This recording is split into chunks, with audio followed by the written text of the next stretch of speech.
Welcome to Recent Releases, and in this episode we're going to be looking at the sequel, Another Simple Favor, on Amazon Prime. This is of course a sequel to the 2018 film, A Simple Favor. Anna Kendrick reprises the role of Stephanie Smothers, a mommy blogger turned private investigator who has basically stopped investigating after a tragic incident. However, she does have a book coming out about the events of the first movie that she's very excited for. But to her shock, Blake Lively returns as Emily and is fresh out of prison, ready to marry a rich Italian man who may be part of the mob.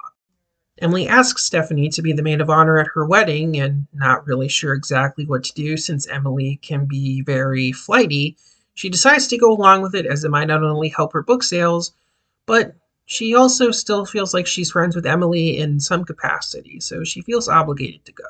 When she gets there, though, there's a lot going on between the begrudging ex-husband, played by Henry Golding, the estranged family of Emily, played by Allison Janney and Elizabeth Perkins. There's a lot going on. Oh, and I should also mention the cranky mother-in-law as well, who just doesn't like her at all. But after a murder takes place right before the wedding, it looks like Stephanie is going to have to become a private investigator again in order to solve the case. Can she figure it out before the wedding and help out her friend? Or is her friend potentially involved in the murder? Well, that's for you to see.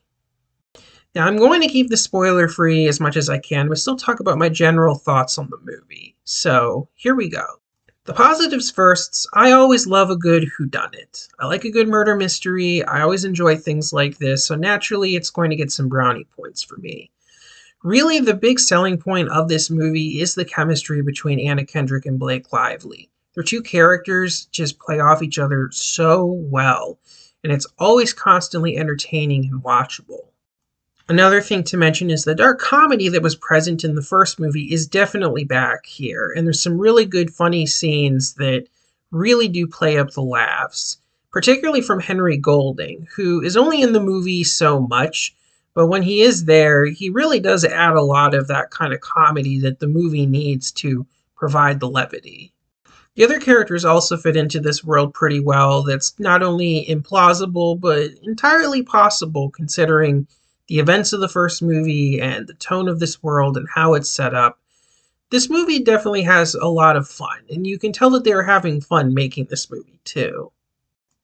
However, this movie isn't perfect, and really it goes off the rails pretty much in the third act, where there's just twist after twist after twist after twist, and it just gets more implausible, and just, I was kind of sitting there like, okay, this isn't bad, but I'm just like, how many twists can we do?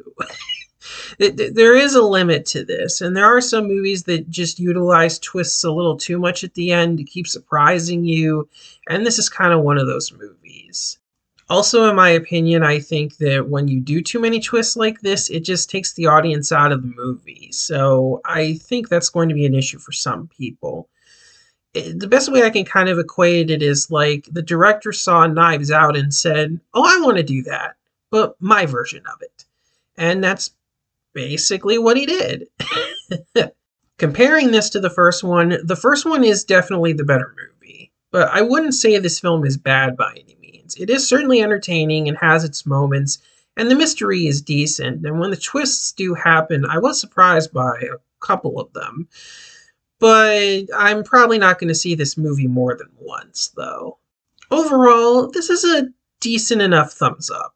I wouldn't say this is anything groundbreaking. This isn't like a, Knives Out quality or anything like that, but it's certainly entertaining. If you're looking just for something fun, or if you're a fan of the first movie or a whodunit, you'll probably get something out of this.